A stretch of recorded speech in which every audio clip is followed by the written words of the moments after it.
এক ছিল একটি গরিব বুড়িমা। তার ছিল ছোট্ট একটি কুঁড়ে ঘর। একদিন তার পাশে এসে উঠল এক ধনী প্রতিবেশী। তাদের ছিল বড় বাড়ি আর অনেক অহংকার।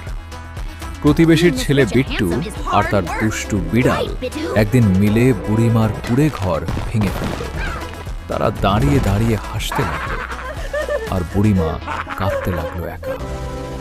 বৃষ্টিতে ভিজে বুড়িমা কান্না করতে লাগল, কিন্তু বুড়িমা হাল ছাড়ল না। দিন রাত পরিশ্রম করতে লাগল। ইটের পর ইট জুড়ে ধীরে ধীরে সে বানাল এক সুন্দর নতুন বাড়ি। এটা দেখে প্রতিবেশী আর বিট্টু হিংসায় জ্বলে উঠল। শেষে বুড়িমা দেখিয়ে দিল তার শক্তি। এক আঘাতে ভেঙে দিল তাদের অহংকার। ধনী প্রতিবেশী হয়ে গেল গরিব, আর বুঝল কাউকে ছোট ভাবা ঠিক নয়। মনে রাখো, পরিশ্রম আর